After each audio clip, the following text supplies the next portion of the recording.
the Constitution says is basically that they do not have the power to arrest or detain anyone. But as far as being in support roles to the security officers at the scene, certainly they can be of assistance in that regard. But they do not, as you know, cannot draw a gun on American citizens, right? Because the Guard is now being used to do all kinds of stuff. Right. We have Iowa Guard now being shot at and bombed in Iraq, and we have Guard now, National Guard now in the border in Texas, monitoring our own border for immigration breaches. Mm-hmm. And we have the specter of National Guard being called up to run airport security. I'm not sure any of those are contemplated by the original notion of National Guard. I have no quarrel with any of those things. Mm-hmm. It might be an appropriate application, but when people joined the Guard, just as much as a generation ago, if I had just to describe those possibilities to you, they say, well, that's not what we're here for. Right. All right, is that necessary? Is that it's just the way the world is now? Well, the Guard, as we all know, has such a tremendous role as far as our security nationally, as far as what the service overseas today, response to any type of emergencies, whether it be floods, natural disasters, and this in essence is a man-made type disaster which the Guard is being used for. Jan, I'll just tell you one thing that I was able to accomplish this last Congress, which it goes directly to what you're talking about, is the fact that people in the Guard and also the Reserve who are drilling, not deployed, do not have access to health care. And when they come home, if they are deployed, they come home. Of course, they have health care while they're in the military, but they've given that up from the job they have. They come back, maybe their child has gotten some type of a condition or disease, and then that is excluded when they go back on the company health insurance plan. What I did, along with on a bipartisan basis, with Gene Taylor from Mississippi, and on the Senate side, Lindsey Graham and Hillary Clinton, was to guarantee access on a permanent basis for Guard and reservists to health care. They'll pay 28% of the premium. The government will subsidize it 72%. But this is, I think, they deserve it so much. The type of deployments that they have today, the tempo, the way the Guard and reserves are being used today is way beyond, exactly like you said, the scope of what people thought it was when they signed up for it. I will also say that we are blessed in Iowa here that we have, as far as recruitment and retention, we're at 100% here in Iowa because we have just great people doing a tremendous job in the Guard. The issues, and you go out and you talk to people at public events all the time, and you get feedback directly from your constituency. I get a lot of feedback here in a couple issues too, and I'm wondering if the issues that people talk to me about are the same issues that people are talking to you about. And the two issues that I get the most feedback on is the one we brushed against just a few moments ago, the immigration issue. People are up to here with the lack of enforcement, and they really want something done. And the second, we brushed on it yesterday, talking about energy. People really are fed up of going over to the Middle East and bailing those varmints out. We're tired of trying to civilize those people. I think most people in the sound of our voice would like to declare energy independence from that part of the world as quickly as we can. Amen. So we could moon the entire region from over here. Right. And reduce the tension just by our absence. And to that degree, ethanol and biofuels, and I was talking with an expert on electric cars yesterday, and I think our listeners came to the agreement, the hybrids and electric cars and the biomix is on our energy future. Are we doing enough to give that a push? Are we doing enough as fast as we should? Probably. What's left? Probably not. What's left that we can do? Well, what we can do is to continue to make sure that we have the opportunities as far as the ethanol, the soy diesel, the biomass, wind energy, all of those things that we have in great supply right here in Iowa and the Midwest to lessen our dependence on foreign oil. We have to go after the resources that we have available to us in the United States States itself. Talking about ANWR up in Alaska, the folks had always made the argument, well, there's not enough oil up there to make any difference on price. Well, we just saw when the pipeline started leaking up there, just 200,000 barrels a day of supply reduction. That was a dime more as far as the price at the pump. Was that justifiable? The market says it was, and that's what determines it. Now it's probably. Are we mad at BP for not maintaining their pipeline the way they should? Yeah, they had record profits for the last 5 years. They somehow developed maintenance issues right when we need them the most. Right, and a lot of people are a little suspicious about this, as well as I am. But also, there comes a point where pipeline, any kind of that was supposed to last, I think, 25 years or 30 years on the pipeline right now. Whether it could have been extended longer with proper maintenance, that's one thing.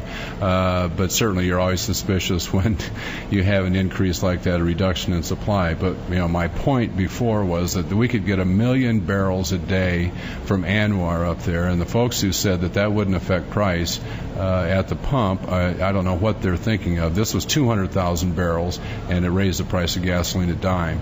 So additional supplies, being able to go after natural gas in the United States, which is in abundance in supply, but we are not allowed to go after those resources in places that some people consider to be sensitive. The Chinese will sell us their natural gas from Cuba. I'm sure they're going to be open about that, don't you think? Oh, absolutely. They'll be willing to share, don't you think? And they're going to be drilling up to 40 miles away from Florida, and we can't be within 150 miles of Florida. Well, can we do something? Now, you're in a position to do something about some of these things and kick some serious shins. You figure that the political process is now going to be more open than it has been in the past, because a handful of environmentalists crushed our quest for domestic energy independence. Right. And now will the specter of terror and energy shortages be the push you guys need? Well, I would hope so. And let's make one thing very, very clear. There is no compromise as far as maintaining our environment, and you can do this in an environmentally friendly way. And I don't want anybody to think that you're anti-environmental because you want to use the resources we have here, because we went through a Category 5 hurricane last year in the Gulf of Mexico. There are thousands of wells out there. Not one drop of oil was spilled, not one gas my answer to this is, I think losing Iowans because of improvised explosive devices is an environmental impact that I could like to avoid. Absolutely right. We'll continue with Congressman Tom Latham right after our farm markets. Folks, you need to use this forum if you want to. It's 284-1040 or 800-469-4295. I want to hear from you in just a moment. Broadcasting live from the Crystal Studios at the Iowa State Fair. Mickelson here with you. Congressman Tom Latham is our in-studio guest. Denise O'Brien is going to be joining us. She's working the Democratic side of the aisle, wants to be Iowa's Ag Secretary. Right now we're talking about national, international politics with one of your Iowa delegation. You're welcome to join us at 284-1040 or 800-469-4295. Congressman, let's talk to some of the listeners who are joining us. And this is Cliff. Good morning, Cliff. I'd like to say a few words to your congressman guest about national security. Go ahead. It seems to me that it's absolutely impossible to provide any actual, real security for the country until we genuinely secure our borders and our immigration system. Look at the terrible price that Europe is paying right now, all because the corporations and the national authorities there have wanted to import a lot of cheap labor. This is exactly what we're doing now. And the 9/11 Commission recommended doing exactly this, controlling our borders, actually controlling our visa system, and any kind of security is impossible without it. And yet the giant corporations and the giant plantations want an endless stream of cheap replacement labor. Mm-hmm. This is going to bring us down. We don't. All right. Thank you, Cliff. I appreciate it. Go ahead and respond to his central point. Well, I do not disagree. And if you're familiar with the immigration reform bill that we passed in the House of Representatives, what that bill focuses on is border security, using all kinds of means as far as additional border patrol down there, as far as some areas being more fencing, using electronic surveillance and control in but that the president and the Republican-controlled Senate's not going to go along with what you guys in the House side did. So is there going to be a compromise or anything coming out of the political process at all relative to border control? Well, and our bill also, and I'll answer your question, but our bill also focused on enforcement for employers here who knowingly are hiring people illegally to get have lower wages. Having said that, the Senate passed a very different bill that includes provisions for amnesty, which is only just an attraction, a magnet to bring more people in. I mean, I love Ronald Reagan, but the one huge mistake he made was back in 1987 signing an amnesty bill, which really has created just this flood of people who want to come in thinking someday they too will get amnesty. Well, sort of to partial defense of what Reagan did was he said, we're going to do this amnesty if there is going to, if you guys will actually control the border, and he only got half of that, because you guys didn't finish what he started. So don't yell at Ronald Reagan here. Well, I'm saying you guys did it. And he was also president for a while. But what we need to do this time is not have the amnesty provision, anything like that, in the final bill. We've got to enforce the border security first, and that's the only way that we're going to have the confidence of the American people to even look at worker programs, and we've got to obviously address the situation. I think everybody agrees with you, Congressman, but can you get anything past your own president here that remotely looks like what you're describing? I think so. Because you can't get it past the Senate. Well, the president is not going to get a bill that isn't focused on border security. The House will not relent as far as that issue. Would you accept the Pence compromise? I'm not sure. I think it maybe is a little bit too much as far as relaxing and making it too easy to get to citizenship. What I'd like to see is, obviously, number one, border security.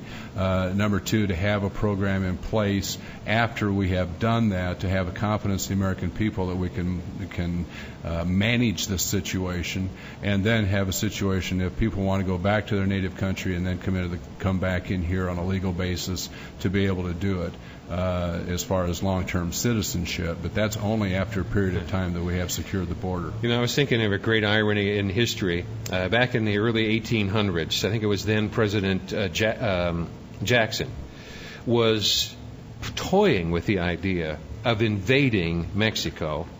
The reason was Mexico was so poorly run that it was a danger to itself back then. And he was talked out of invading Mexico in the 1830s because he was told by his advisor, and I can't remember who his advisor was, said the fact that your neighbor is not running his property very well is not sufficient justification to steal it. Now we have the opposite side of that. Because they are not running their property very well, they're stealing our property because we're not protecting it adequately. Something that I think is interesting has happened in Mexico. 90% of the illegals coming in from Mexico today are coming from the far southern part of Mexico. So as far as the economy in the northern part, and some people will say that's because some of our jobs are down there, but that part is not, in the northern part, there's not the attraction to go to the U.S. like there is from the real desperate poverty in the southern part of the country, which is mostly agricultural, a lot of displaced people down there, and Central America. And that is where the big push is today. The economy in the northern part of Mexico is actually doing considerably better than what it was, say, 10, 15 years ago, and being somewhat better managed, I guess, like you're saying. Congressman Latham is here, and so is Dan. Good morning, Dan. Good morning, gentlemen. Hi. I was listening to Roger Hedgecock on the Rush Limbaugh show yesterday afternoon. Yes, me too. And he was speaking to a lady who was a sister to a victim of the 88 Beirut bombing, one of those Marines that were killed over there. Right. She was stating that they won a suit against the country of Iran, and they couldn't get any dollars from them because there's some law in the United States that doesn't allow us to seize assets from a foreign country. Sovereign immunity. And I don't understand that. If Iran and these countries have been designated as terrorist states, what are they doing with billions of dollars worth of assets in the United States?